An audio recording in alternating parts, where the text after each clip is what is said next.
Jadi kuliah kita judulnya adalah Introduction to System on Chip pada chapter 1 ya. Kemudian ini adalah buku-buku referensinya, Reuse Methodology Manual for System on Chip ya.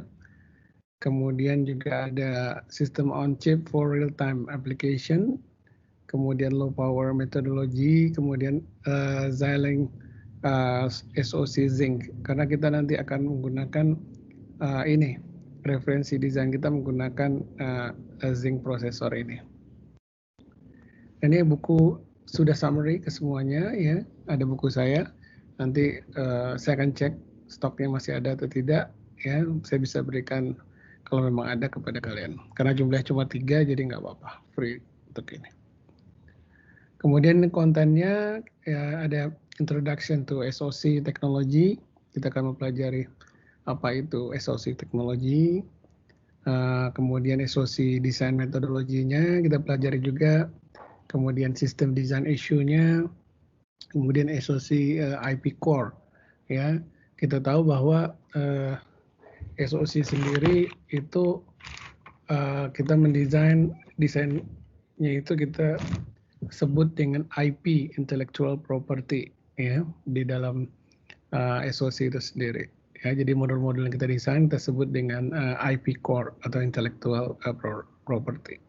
Nah, kemudian akan ada beberapa example ya, yaitu SoC architectures, kemudian SoC design implementation, dan SoC system testing and verification.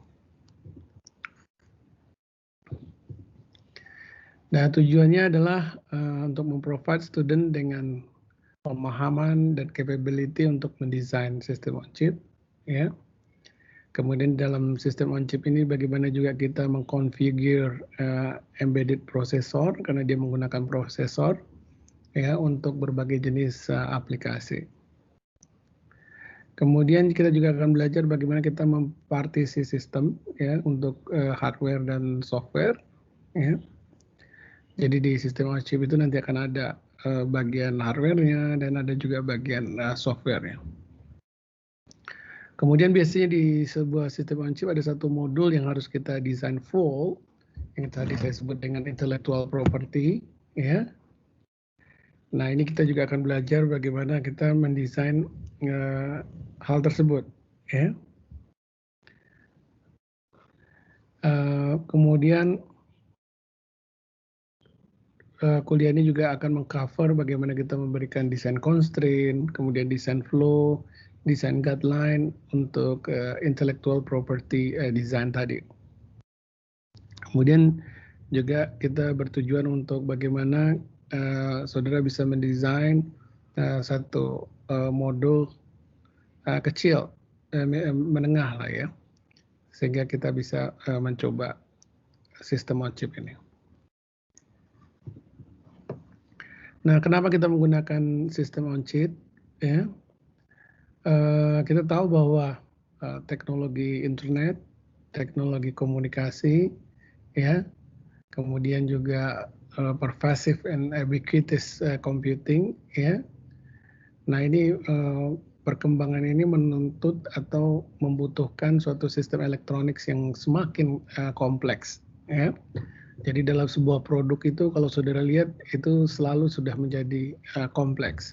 Contohnya saja misalnya smartwatch. Di smartwatch itu sekarang ada Wi-Fi-nya, ya, ada untuk sensor-sensor health-nya, kemudian ada banyak hal.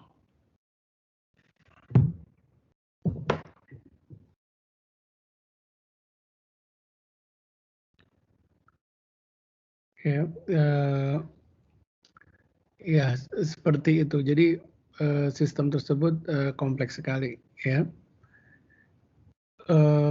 Nah, akibat itu, ya, kalau untuk mendesain sistem yang kompleks itu tentu kita akan perlu effort yang sangat besar, ya. Jadi nggak mungkin kita untuk mendesain satu produk kita harus mendesain semuanya sendiri, ya. Sementara kita dituntut untuk produk itu bisa launching dalam waktu yang singkat, kita tahu sekarang setiap 6 bulan sudah ada versi baru dari sebuah produk, ya. Jadi kalau kita menggunakan teknologi yang lama, ya, yaitu Application Specific Integrated Circuit atau ASIC, ini teknologi yang lama, maka ini waktunya akan lama sekali, ya. Meskipun sudah dibantu dengan CAD tools, ya, kemudian teknik-teknik yang lebih advance, ya. Nah, ini teknologi ini menjadi sulit untuk bisa membuat sistem dengan waktu yang cepat dan dengan sistem yang kompleks. Ya, nah makanya dari itu ada suatu teknologi baru, sebenarnya metodologi baru untuk mendesain, yaitu menggunakan sistem on chip ini. Dengan sistem on chip ini, ya, keseluruhan sistem yang kompleks itu bisa kita integrasikan dalam satu chip, sehingga dia bisa low power, ya, harganya murah, ya, dimensinya kecil, ya. Kita bayangkan kalau sistem yang kompleks itu kita menggunakan chip-chip yang berbeda, maka kita akan mendapatkan sistem yang sangat besar, ya, seperti komputer, ya, seperti laptop, ya, itu chipnya banyak gitu, ya, sehingga konsumsi daya juga besar, biaya juga mahal, gitu, ya, dimensi juga besar. Dan market trends-nya sendiri, metodologi desain dengan sistem on chip ini sangat berkembang, ya. Ini sih saya datain data lama, ya, tapi cukup menggambarkan kepada kita bahwa dominasi daripada SoC ini tahun 2004 saja, ya, sampai 1,3 billion, ya, miliar berarti, ya, 1,3 miliar unit dari SoC, ya, dengan peningkatan 31%. Dan di tahun 2004 pun SoC itu sudah marketnya 20% dari chip market. Di 40% bahkan di tahun 2004. Ya. Sekarang kita di 2021, ya. Berarti ini sudah rasionya sudah sangat besar sekali. Mungkin hampir semua produk sekarang itu sudah merupakan sebuah sistem on chip, ya. Dan 2/3 daripada semiconductor company invest di dalam riset sistem on chip ini.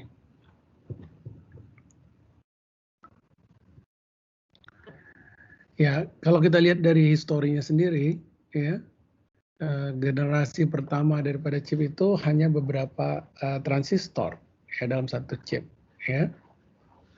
Sementara kalau sekarang dalam sebuah chip itu bisa mencapai jutaan sampai miliaran transistor dalam satu chip, ya, dengan teknologi yang kecil 14 nanometer, bahkan sekarang sudah sampai dengan 7 nanometer. Nah, artinya apa? Dengan teknologi yang kecil ini kita bisa lebih banyak menggunakan transistor dalam sebuah sistem, sehingga sistem yang kompleks seperti SoC bisa kita buat menjadi satu sistem, ya.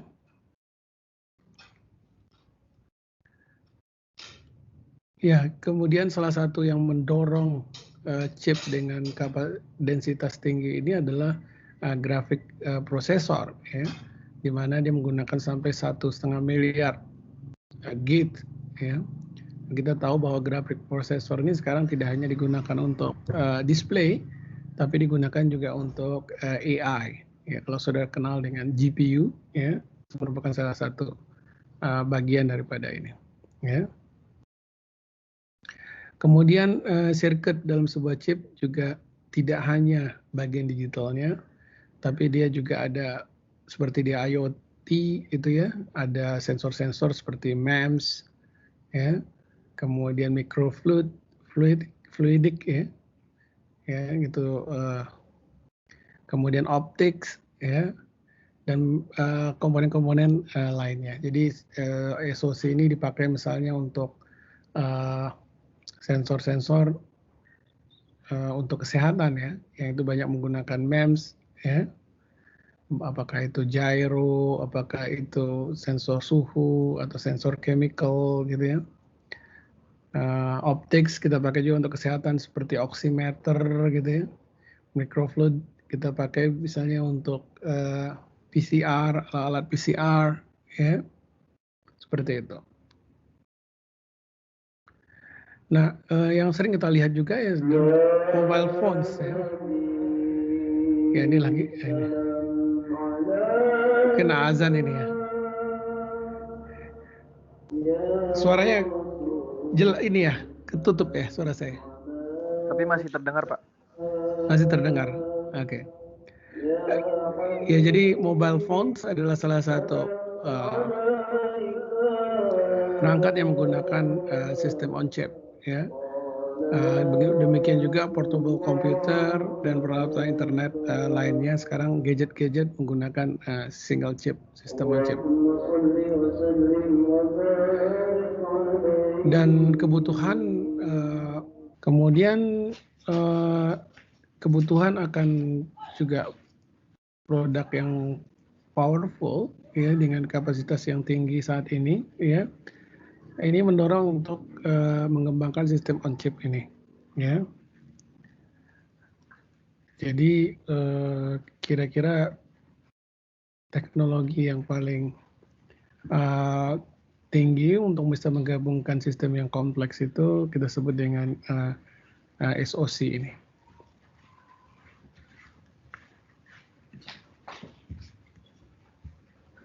Ya, ini merupakan evolusi daripada teknologi semiconductor yang di awal itu adalah penemuan transistor di tahun 1947 ya. Kemudian mikroprosesor di tahun 1971 ya. Kemudian berkembang eranya VLSI dari 1980 sampai dengan 2000 dan di 2000 ke 2020 ini di era ULSI, Ultra Large Scale Integrated Circuit. Nah, SoC berkembang ketika desain sudah mulai kompleks dari tahun 90-an ya sampai saat ini ya. Nah, ini perkembangannya sendiri didorong oleh VLSI sendiri didorong oleh perkembangan teknologi komputer ya 1980 sampai 2000 ya. Kemudian di tahun 2000 sampai 2020 ini banyak didorong oleh komunikasi ya. Kemudian di tahun 2020 ke atas ini perkembangan VLSI diprediksi didorong oleh perkembangan teknologi IoT dan satu lagi adalah artificial intelligence ya. Dan ketika sudah mencapai teknologi ultra large scale ini, ya transistornya sudah sedikit berubah, ya, tidak menggunakan CMOS yang biasa strukturnya, tapi sudah menggunakan FinFET. Ya. Kemudian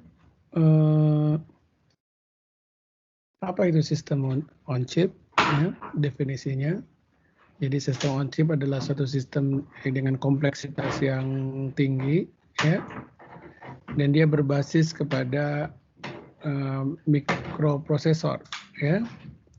Jadi dalam sistem on chip itu selalu ada mikroprosesornya, ya, dan juga ada mikrosistemnya karena dia terintegrasi juga biasanya dengan sensor-sensor, ya.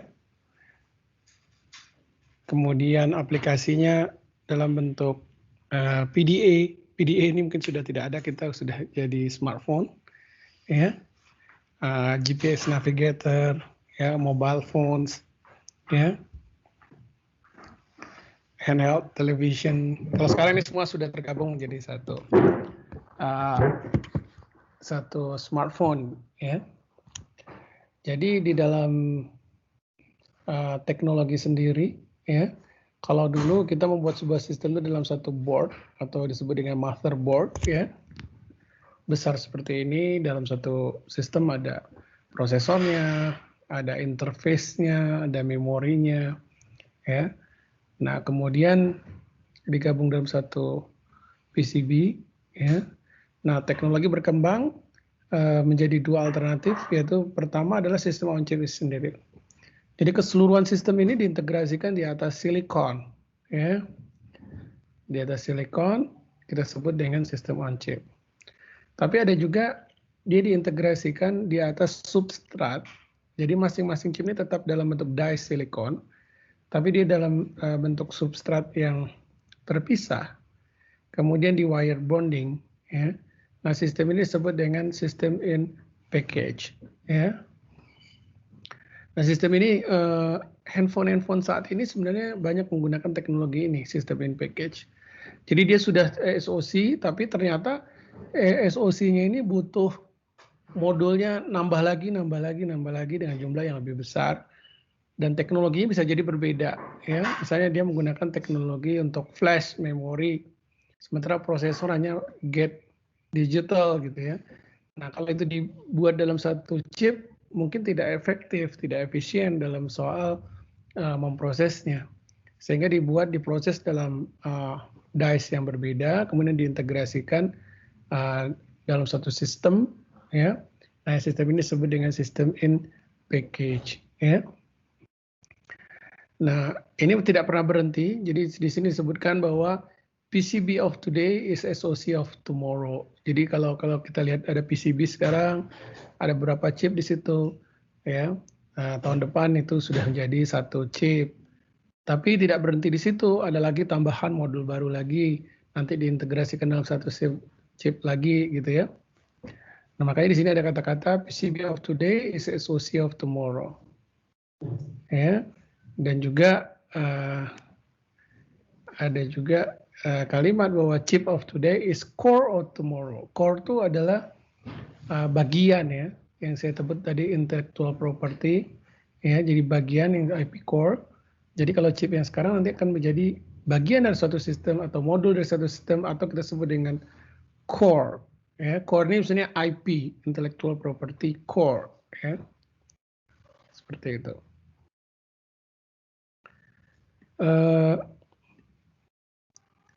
Ya, ilustrasinya seperti ini, gitu, ya. Jadi ini dalam satu PCB, kemudian ini terintegrasi menjadi sebuah chip, ya. Kemudian masuk ke menjadi smartphone, ya.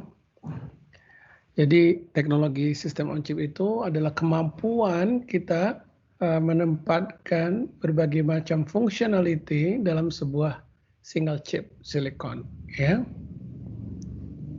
Nah, hal ini dengan teknologi SoC, ya, kita bisa memotong waktu development cycle, ya.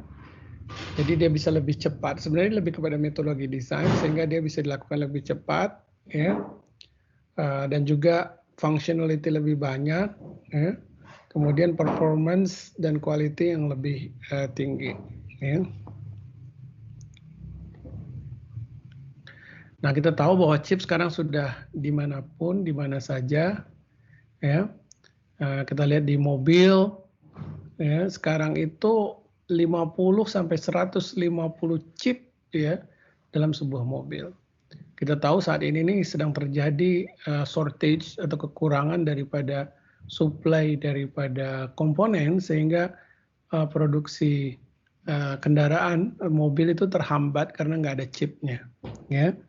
Karena chipnya banyak dipakai di kondisi lockdown ini ke peralatan rumah tangga banyaknya, ya. Jadi banyak orang ketika lockdown itu belanja peralatan elektronik rumah tangga yang butuh chip juga, ya. Nah, itu menjadi suatu prioritas karena consumer goods. Yang sekarang terhambat itu adalah mobil, gitu, ya. Mobil terhambat karena tidak ada komponen, ya. Ya, tentu pesawat, ya, itu lebih banyak lagi membutuhkan elektroniknya, satelit, ya, RFID, ya, smartwatch, dan lain sebagainya. Makanya teknologi SoC ini menjadi suatu teknologi yang penting, ya. Nah, ini juga kita melihat evolusinya sebagai contoh di smartphone, ya. Smartphone kalau saudara lihat di tahun 95, ya, Kalian udah lahir 95. Itu kita lihat udah lahir ya. Handphonenya seperti ini nih ya. Mungkin handphone orang tua kalian gitu ya. Di atas PCB banyak komponennya dibagi-bagi ya kayak island, ada yang untuk kamera, ada power management, ada DSP, ada flash, ada baseband prosesor untuk komunikasi ya. Kita lihat seperti inilah bentuk handphone zaman dulu. Kalau sekarang dia sudah menjadi satu single prosesor ya, seperti A9 di Apple atau Exynos di Samsung atau Snapdragon di Qualcomm ya, atau Spreadtrum ya di perusahaan Cina yang membuat smartphone. Oke, nah kenapa perlunya sistem on chip ini ya? Itu karena adanya gap ya antara productivity dari chip designer dan chip complexity ya. Jadi kalau kita lihat di gambar ini bahwa complexity itu naik 58% ya. 58% ya. Kita lihat ini logaritmik naiknya ya. Sementara kemampuan orang itu hanya 21%. Jadi kalau orang itu dalam 1 tahun meningkat kemampuannya, tadinya bisa desain yang 100, ya berarti tahun berikutnya 121 transistor misalnya, ya seperti itu kenaikannya. Sementara di kompleksitinya naik 58%. Ya. Nah, jadi ada sini productivity gap. Artinya kita tidak bisa mengandalkan metode desain yang standar ya untuk bisa mencapai kompleksitas yang diinginkan. Kita tahu bahwa kompleksitas itu mengikuti Moore's law sampai saat ini ya, bahwa kompleksitas itu meningkat 2 kali lipat dalam 18 bulan ya. Jadi dalam 18 bulan, kalau sebelumnya kompleksitas board itu menggunakan 100 transistor, bisa jadi dalam 18 bulan berikutnya menjadi 200 transistor.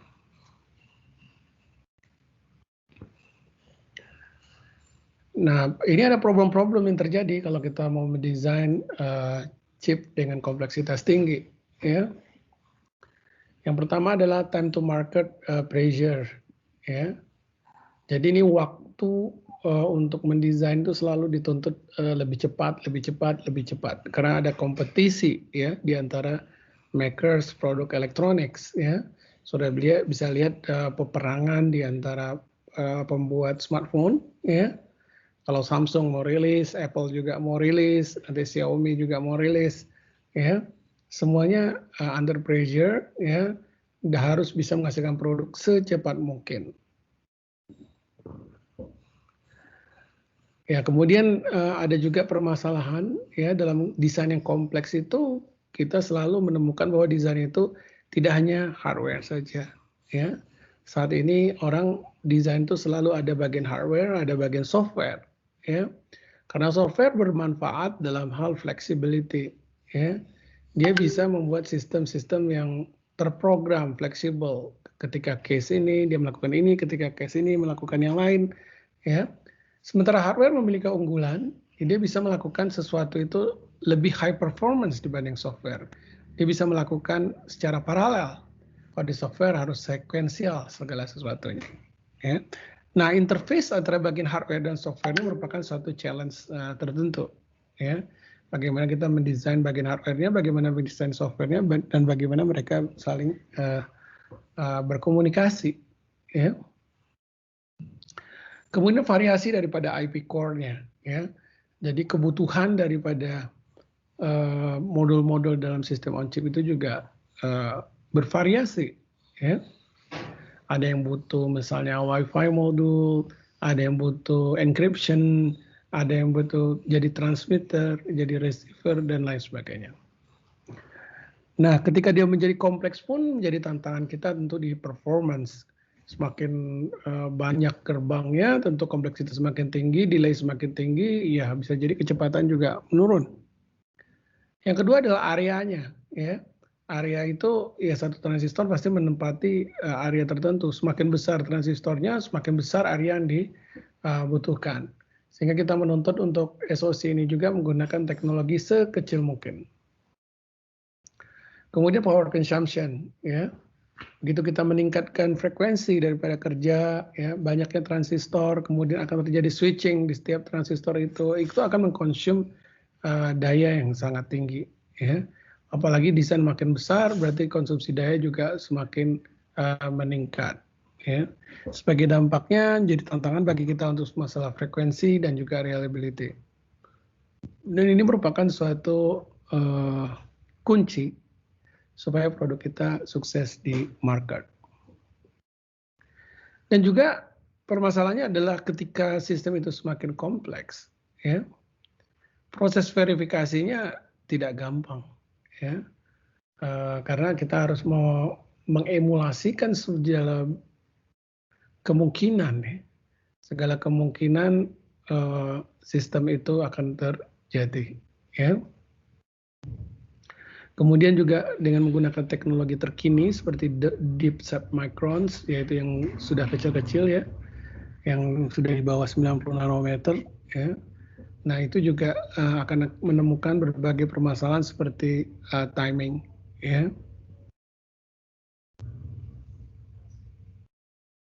Kemudian di SoC sendiri kemampuannya juga bervariasi yang dibutuhkan. Ya, kita perlu orang software, kita perlu orang digital. Kemudian aplikasinya juga misalnya untuk komunikasi, berarti kita perlu orang komunikasi. Aplikasinya tentang database, kita harus punya orang database. Jadi sifatnya menjadi multidisiplin, ya. Kemudian complexity and verification of design functionality, ya, otomatis makin kompleks, berarti skenario, ya, skenario untuk mengetesnya makin nambah. Makin nambah skenario tes, ya, berarti kompleksitas makin meningkat, ya, dan ya makin sulit kita melakukan proses verifikasi. Bahkan di beberapa produk tidak akan dites semua kemungkinan. Kemudian predictability of performance, ya, otomatis kita tidak bisa memprediksi kinerjanya kalau dia sudah sangat kompleks. Kemudian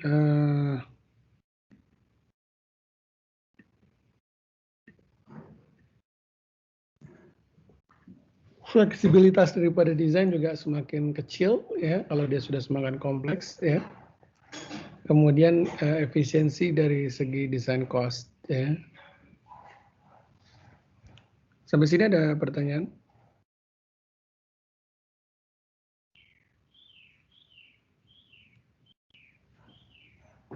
Nggak ada, ya? Belum ada, Pak. Ya. Nah, ini juga masih melanjutkan, ya, problem di dalam desain kompleks chip, ya. Ya, semakin tinggi kompleksitas, power consumption juga semakin meningkat, ya. Ya, di sini bisa dilihat kan performance semakin meningkat, gitu, ya. Maka power consumption juga akan meningkat, ya. Meskipun yang kita inginkan adalah performance meningkat, konsumsi daya menurun, ya.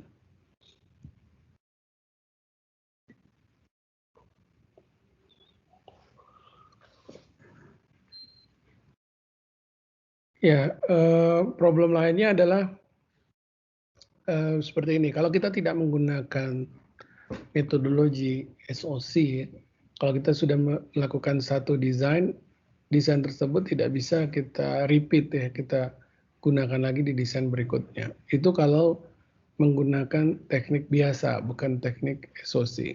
Nah, di SoC kita dituntut bahwa desain tersebut bisa dipakai ulang, bahkan dilisensikan kita sebutnya, ya, untuk produk lain, ya. Makanya dia disebut dengan IP, intellectual property, karena dalam model bisnisnya pun setelah itu jadi kita lisensikan ke orang lain, ya.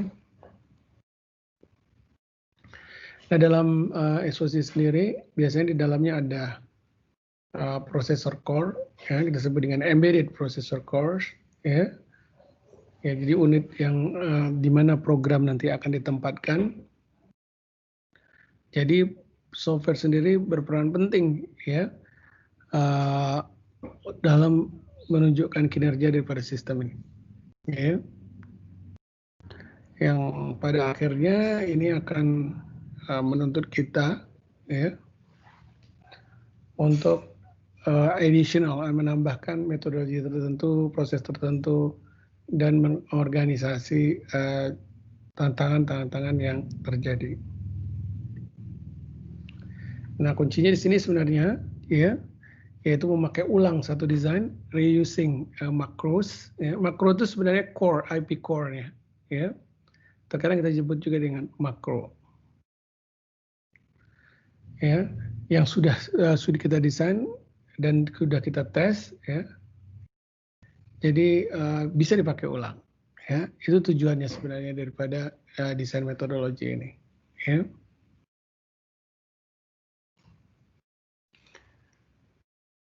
Ada pertanyaan sampai di sini? Untuk itu Pak, yang tadi di bagian low consumption ya, itu kan idealnya tuh yang ada di grafik tuh yang berarti yang cekungan yang kanan atau gimana Pak? Grafik tarik garisnya. Ya, sebenarnya kita inginkan adalah yang kanan ya. Bagaimana kita menarik suatu sistem dari yang kiri ke yang kanan. Yang kanan itu artinya dari segi daya dia lebih kecil, dari segi performance dia lebih tinggi. Nah itu semuanya target daripada desainer selalu seperti itu. Ya, kita dituntut untuk membuat desain yang sama ya dengan ukuran makin kecil, makin kecil, makin kecil. Ya.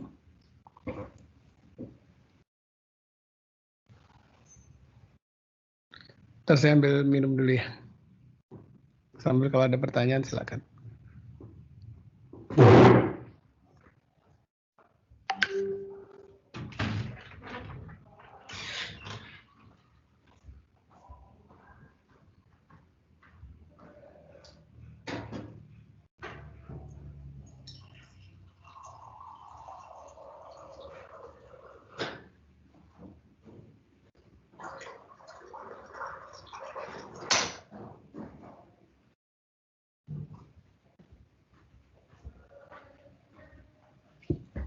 Baik, ada pertanyaan lagi?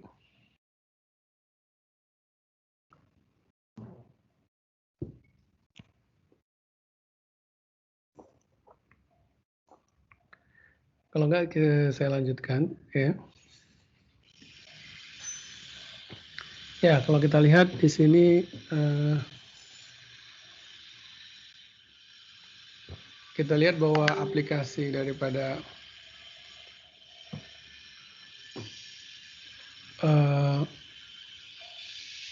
aplikasi ya itu sebenarnya memiliki performance yang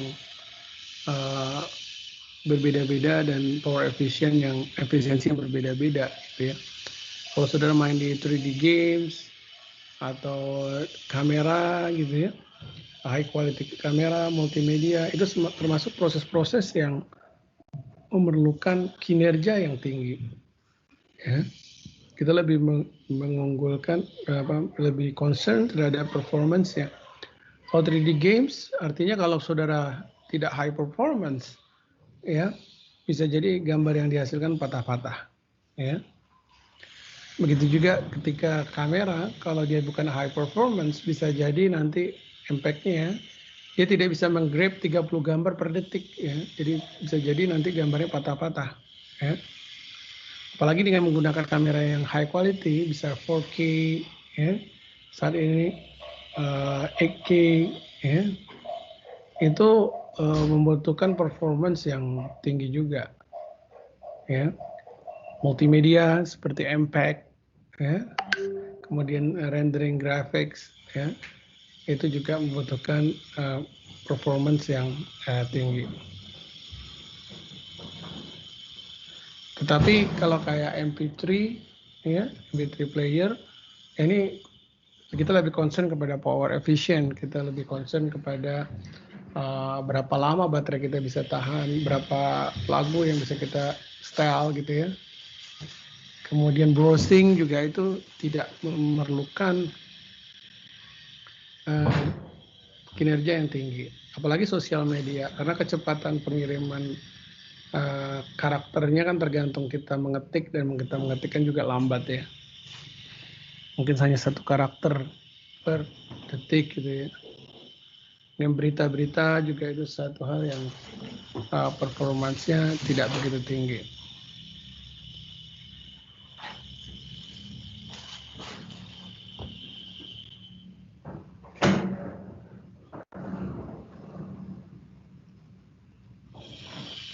Nah, sistem yang tradisional ya, jadi SOC ini sebenarnya mengubah cara orang bekerja.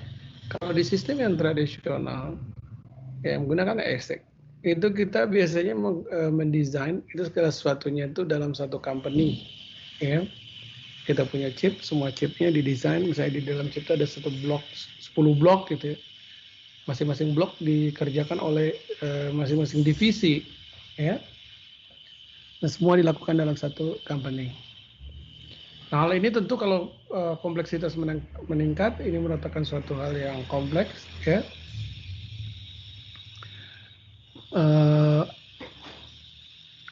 Nah, sehingga orang beralih kepada model lain, yaitu model outsourcing ya.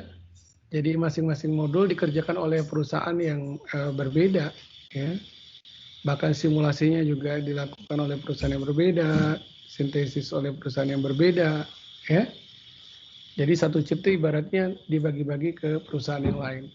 Nah, modul-modul itu kita sebut dengan IP core tadi ya. Paham ya? Jadi di SOC sebenarnya lebih kepada metodologi seperti itu. Jadi sistem yang besar kita bagi-bagi ya.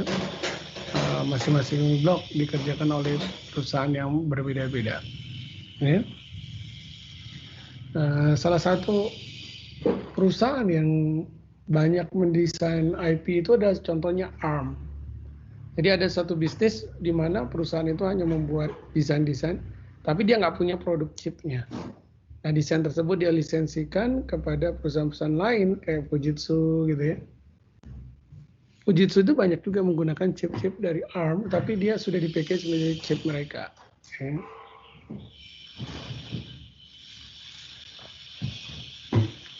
Ada pertanyaan di sini?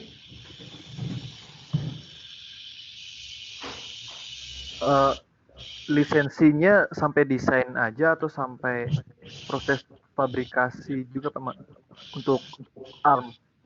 Soalnya kan di akhirnya nanti jadi punya Fujitsu ya, dikemasnya, di package-nya. Berarti low commit ya Pak? Ya, biasanya dari Fujitsu-nya misalnya ngasih, dari ARM-nya ngasih kode RTL-nya. Ya. Nah, nanti oleh perusahaan Fujitsu, RTL itu diubah. Nah, saya ditambahkan dengan MPEG decoder, MPEG encoder, display driver. Jadilah chip baru. Chip baru ini ya murni miliknya si Fujitsu. Tapi dia melisensi dari ARM untuk basisnya. Ya. Seperti itu. Nah, tidak hanya prosesornya, tapi juga ada modul-modul lain. Modul lain misalnya modul interface I2C misalnya. Atau interface serial gitu ya. Nah, itu sebenarnya di semua chip juga akan dipakai, makanya itu didesain untuk dipakai ulang. Nah, didesain untuk dipakai ulang ini kita sebut dengan teknologi reuse. Ya. Nah, ini yang biru ini saudara lihat bagaimana meningkatnya suatu desain untuk dipakai ulang. Ya. Yang kuning itu adalah rata-ratanya.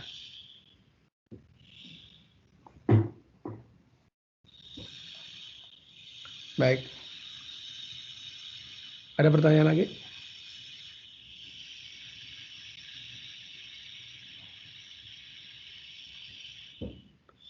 Kalau nggak ada saya teruskan ya.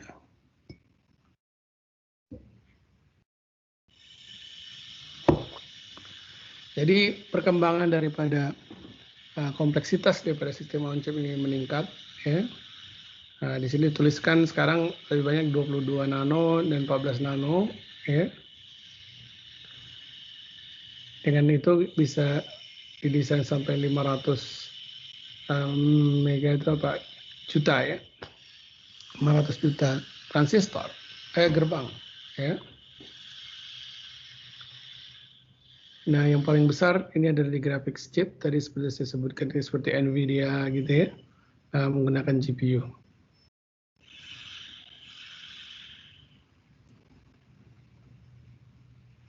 Dan juga trennya adalah peningkatan di jumlah clock cycle, ya, jumlah clock domain, ya, dan power dan voltage domain.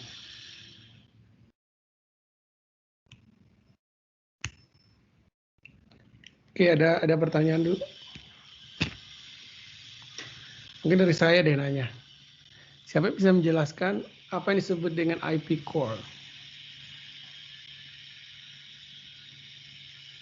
Ada yang saya jelaskan?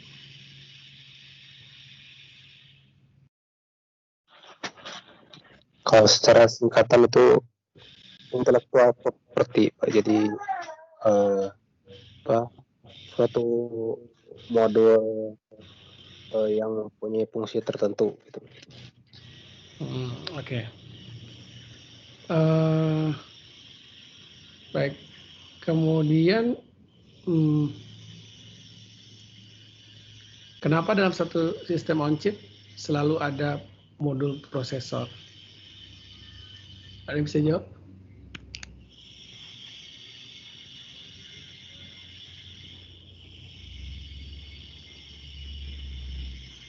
Kenapa harus ada modul prosesor di sistem on chip?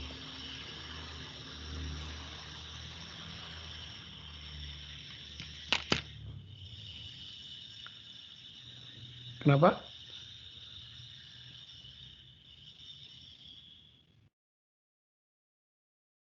Itu ya, untuk meningkatkan fleksibilitas desain, biasanya di sebuah desain itu ada softwarenya. Nah, softwarenya ini ada yang jalan di embedded processor.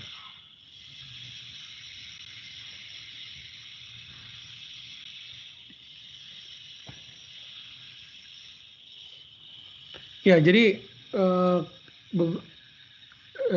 metodologi kuncinya dari SoC ini yaitu kita sebenarnya menggunakan IP ya, baik dari third party atau orang lain gitu ya, maupun internal ya, sehingga kita bisa membuat chip yang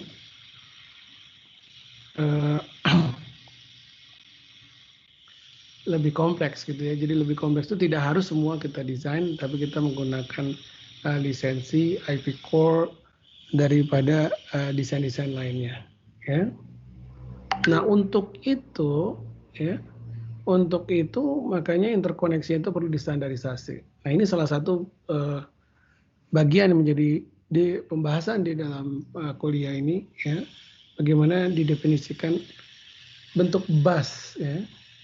Standarnya itu bisa kita koneksinya ke bus ya, ataupun sinyal-sinyal kontrol lainnya, sehingga satu sistem tersebut bisa terintegrasi dalam satu sistem on chip.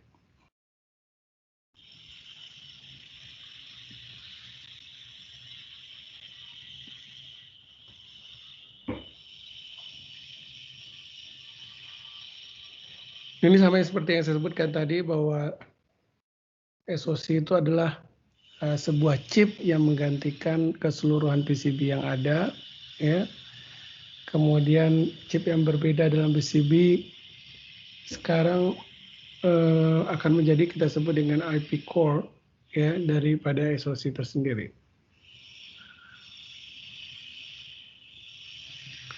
Jadi definisi SoC adalah integrasi dalam sebuah chip ya, untuk berbagai fungsionalitas ya, sesuai dengan produk aplikasinya. Jadi di sini SoC adalah simple dan basic connectivity dari sebuah chip yang mengcombine mixed signal dan digital circuit.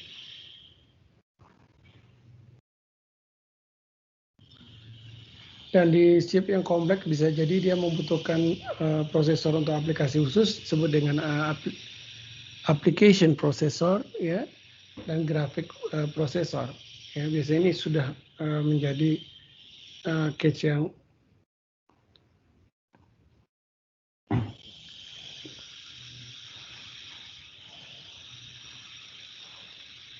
ya maaf. Jadi SOC ini bisa menghubungkan ya tidak hanya digital tapi juga mixed signal ya. Ya di dalam yang kompleks seperti di smartphone ya dia bisa memerlukan application prosesor unit ya. Seperti di smartphone itu kan ada prosesornya ya.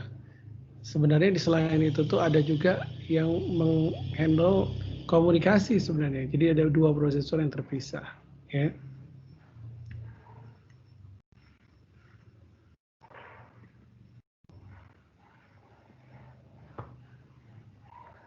Oke.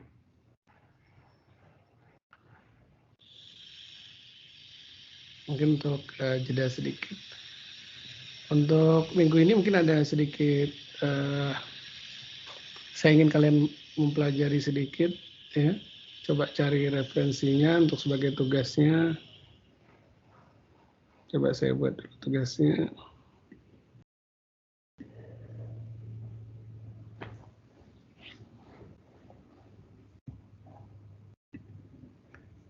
Ini tugas nanti dibikin 1 minggu ya.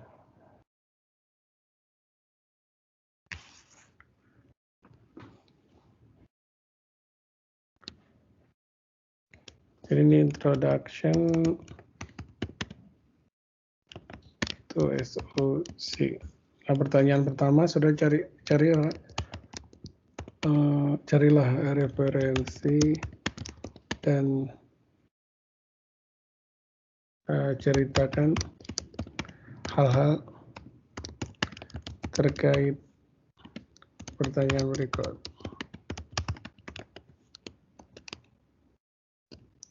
Yang pertama, saudara cari contoh SOC terkini, ya. Contoh arsitekturnya maksudnya. Misalnya di sini AI misalnya. AI itu terdiri dari apa saja sih, ya? Yang kedua, berapa ukuran teknologi ya? SOC terkini. Ya. Coba ini simple sebenarnya, cuma cari referensi saja. Kita coba ke minggu depan.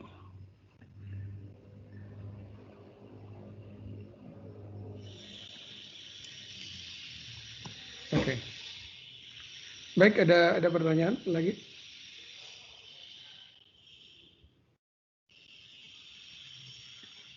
Ya, kita lanjutkan dikit. Jadi sebenarnya ini kita berbicara ini karena di dunia elektronik terjadi evolusi, yaitu pertama seiring dengan perkembangan teknologi maka sistem elektronik itu menjadi kompleksitas makin tinggi, ya. Kemudian tuntutan performance semakin tinggi juga. Sudah lihat di smartphone yang sekarang dibanding dengan sebelumnya itu mereka mengunggulkan dari segi performance. Ya. Performance ini adalah kecepatannya. Ya. Kemudian trennya tadi banyak komponennya, otomatis densitasnya makin tinggi. Ya. Kemudian juga dituntut disipasi daya yang lebih kecil. Ya. Nah, key challenge-nya adalah bagaimana kita mengimprove produktivitas, kemudian bagaimana kita memisahkan bagian hardware dan bagian software. Nah, ini challenge sendiri. Mana yang kita implementasikan di hardware, mana yang di software.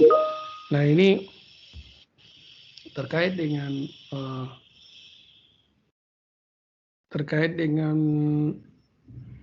kinerjanya sebenarnya. tadi saya sebutkan kalau software itu lebih cocok untuk sistem-sistem yang kompleks, tidak memerlukan kinerja yang cepat. Ya. Sementara hardware adalah untuk pekerjaan-pekerjaan yang kita perlu cepat. Ya. Pak, maaf Pak, slide-nya keluar lagi.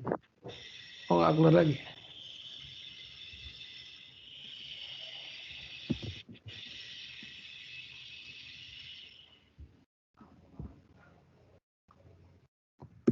Nah, udah keluar. Ya. Sudah Pak.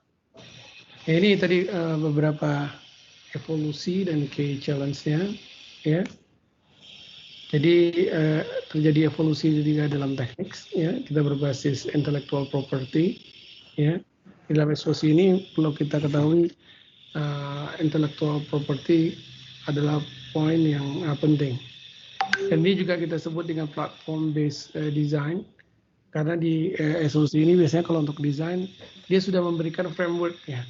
Ya, misalnya suatu sistem kalau komunikasi dengan DSP bagaimana, ya, seperti itu.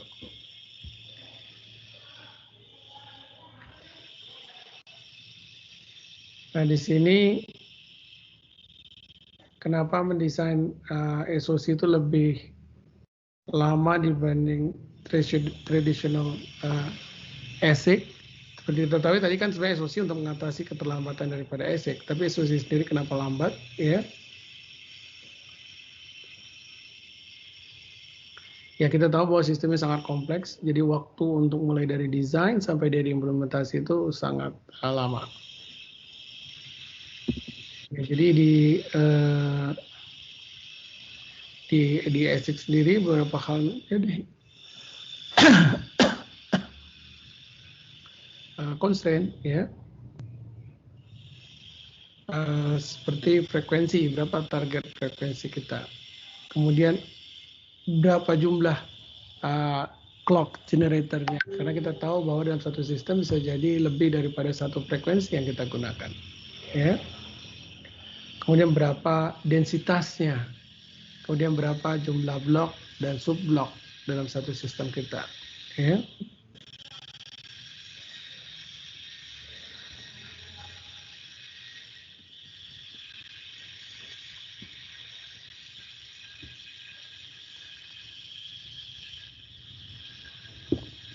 Ya, jadi advantage daripada SOC sendiri, kita bisa melakukan high level integration, ya. Kemudian kita dapat membuat compact system, ya, dengan fungsionalitas yang sama, ya.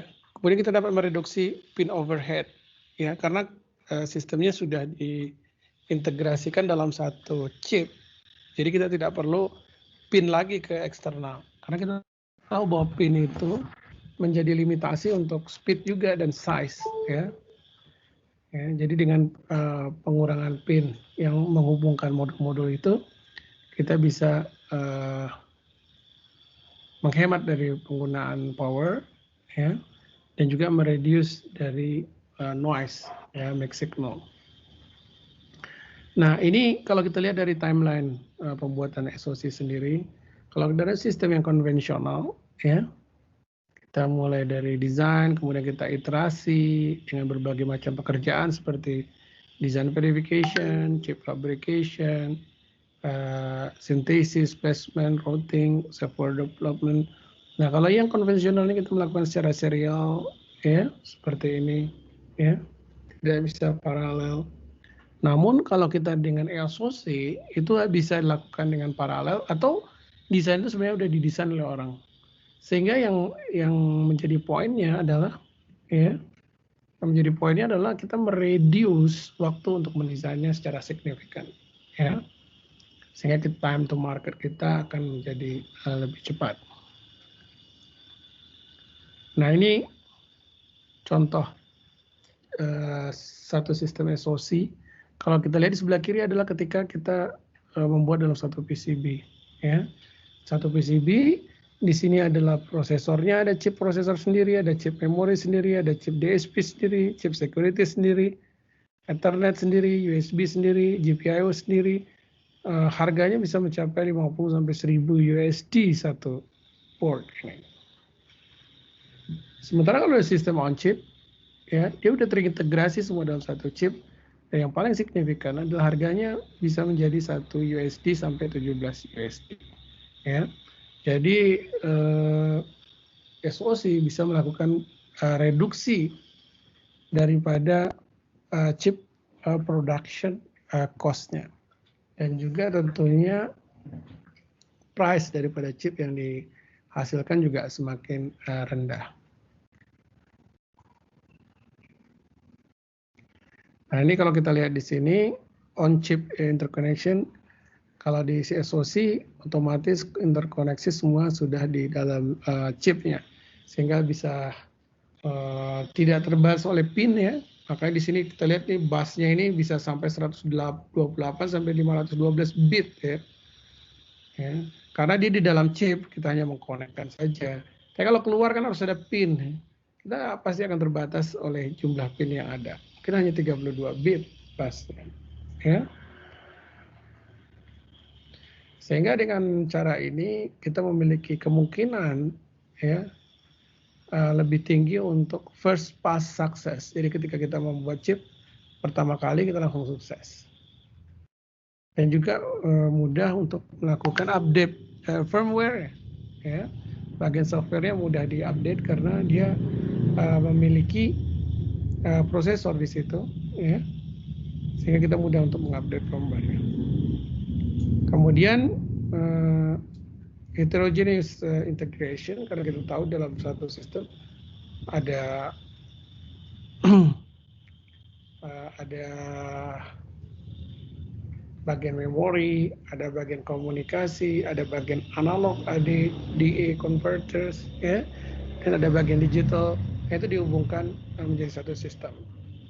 Dan diharapkan juga dalam satu sistem jadi sistem yang low power consumption.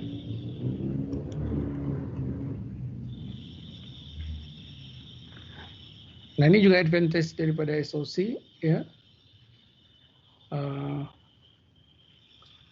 Biasanya, ya, kalau di sistem biasa dia memberikan satu reference platform. Misalnya di sini ada prosesor, ini interface, ini dibuat diagramnya. Kemudian ada bagian yang di luar, misalnya flashnya di luar, gitu ya. AD to DA kita taruh di luar, misalnya, ya. Nah, kalau di SoC ini semua menjadi satu di dalam satu sistem, ya. Semua sudah ada di dalam satu chip, ya.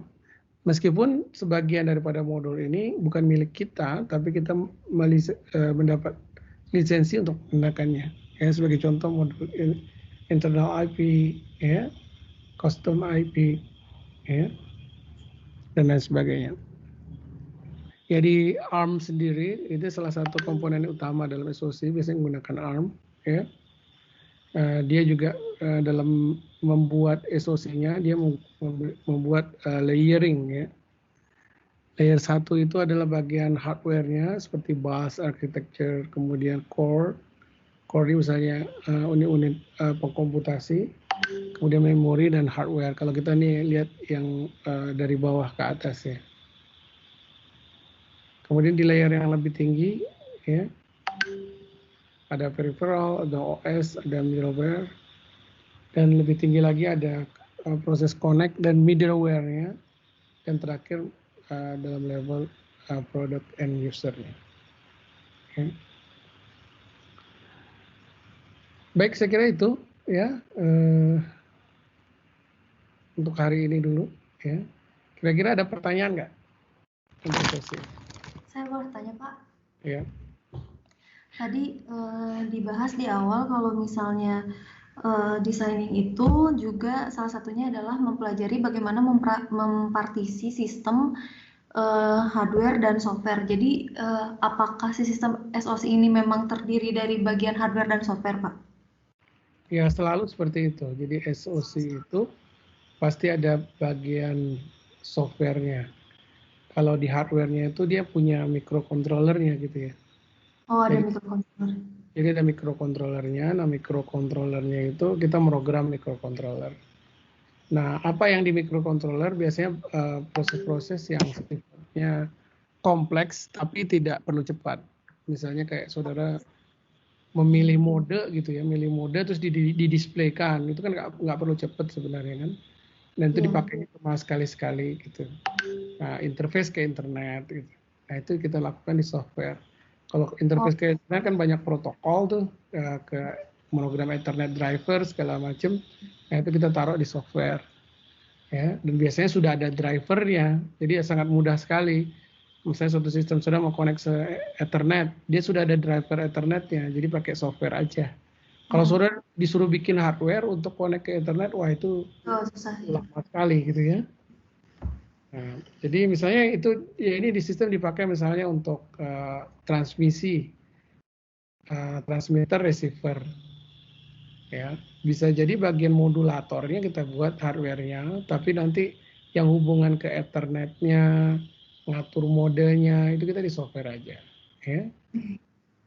Display-nya juga kayak saudara program di Arduino kan banyak interface-nya tuh. Ya.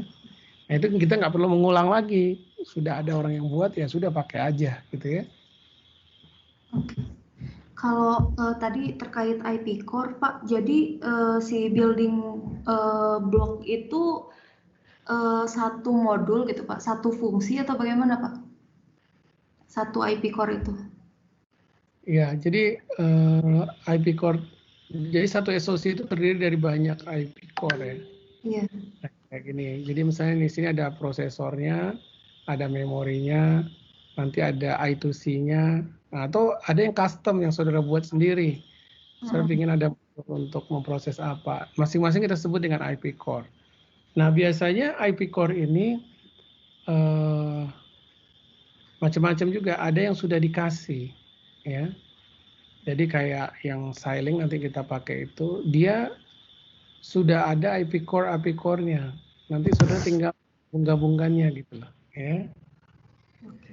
Jadi misalnya nih, kalau mungkin saudara tahu OFDM, ada FFT gitu kan. Nah, FFT itu udah ada, tinggal saudara buat dalam bentuk RTL ya. Nanti saudara gabungkan ke situ, ya. Cuma RTL-nya itu tidak dibuka biasanya. Jadi misalnya FFT mau berapa poin, saudara ada nanti menunya, masukkan dia berapa poin, nanti keluar desain FFT-nya. Tapi saudara nggak bisa lihat RTL-nya, ya. Nah itu di-connect ke sistem saudara gitu. Ya. Jadi seperti sudah dalam bentuk building block gitu ya Pak ya, nggak bisa di-customize lagi gitu, hanya bisa masukkan poin FFT-nya. Iya, itu tergantung dia beda modul, beda apa aja yang bisa dia set. Kalau di luar itu ya kamu harus bikin sendiri gitu, ibaratnya kayak gitu. Ya. Kalau buat sendiri Pak, RTL-nya itu berarti masuknya bagian hardware atau software Pak? Kalau RTL berarti hardware gimana Pak? Kalau misalnya saya punya RTL mau dimasukkan gitu ke sistem SoC. Nah, kalau saudara membuat RTL sendiri ya saudara buat modulnya. Nanti ada prosedur mengintegrasikannya gitu. Oh, oke. Nah, nanti dia ada tahapannya bagaimana integrasi, otomatis terintegrasi nanti. Ya. Nah, coba waktu integrasi itu akan ada, saudara perlu interface yang standar. Ya, dia menyediakan beberapa jenis interface. Ya. Ibaratnya itu apakah 32 bit, apakah 16 bit, nanti koneksinya, kemudian bagaimana timingnya, nah, itu nanti itu yang perlu saudara desain. Ya. Nah, ibaratnya dia punya busnya nih, punya bus, misalnya disebutnya aksi light biasanya. Ya. Di aksi light itu nanti cara mengaksesnya serial misalnya 16 bit. Nanti ada lagi aksi master, ada aksi slave, beda-beda, ada FIFO gitu ya. Nah, jadi saudara nanti mendesain modul saudara desain juga interface-nya sehingga bisa di-connect ke sistem. Ya. Nah nanti di platformnya itu sudah disediakan juga kalau saudara mengintegrasikan di alamat segini, nanti di softwarenya dia buatkan templatenya kayak gini. Jadi saudara tinggal isi di sini, nanti masuk ke hardware saudara gitu. Ya. Jadi nanti di kuliah saya ini ada beberapa tutorial. Ya, kita akan menggunakan board Zibo. board Zibo-nya nanti bisa saya pinjamkan juga, ya. Nanti saudara bisa latihan pakai itu. Kemudian ada tutorialnya, ya, untuk memakai itu, ya. Nah, sekarang saya menjelaskan konsepnya dulu, ya. Ada pertanyaan lagi?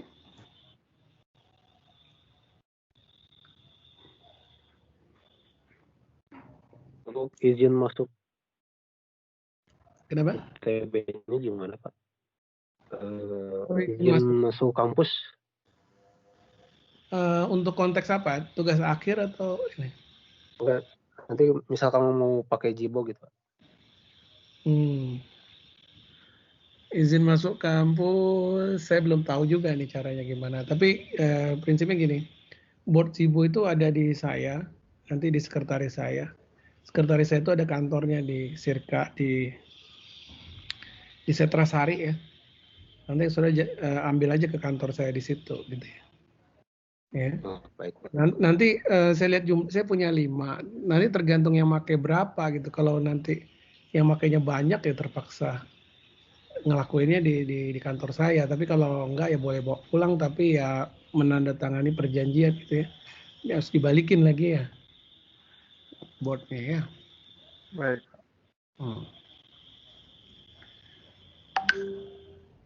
Nanti saya kasih WA-nya sekretaris saya namanya Arlita ya. Ya nanti bisa kontak beliau untuk minjem ya. Ada lagi pertanyaannya? Untuk memastikan satu lagi Pak, kalau jadi IP core itu CPU sama prosesor, ROM, RAM itu disebutnya satu IP core gitu Pak? Gini, biasanya itu enggak. Jadi gini, kalau di SoC itu biasanya ada namanya platform base-nya. Ya. Platform base itu biasanya sudah ada prosesornya, sudah ada memorinya, dan ada busnya, itu kita sebut platformnya. Ya.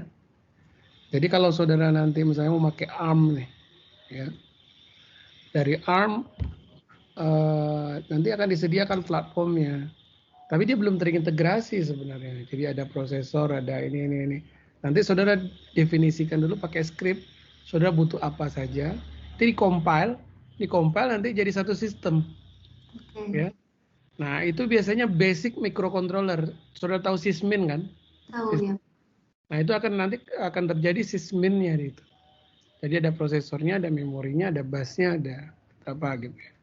Nah, yang tambahannya baru saudara buat IP core-nya. Oh, oke. Nah, jadi maksudnya lebih ke situ, ya. Nah, itu untuk yang ARM. Nah, nanti yang waktu kita yang di kuliah ini eksperimen kita menggunakan Xilinx platformnya. Nah, di Xilinx Zibo itu juga menggunakan ARM juga. Nanti saudara bisa customize ARM-nya, dia ada dual core ARM, ya. Ada memorinya segala macam. Nanti saudara tinggal nambahkan modul saudara apa gitu ya.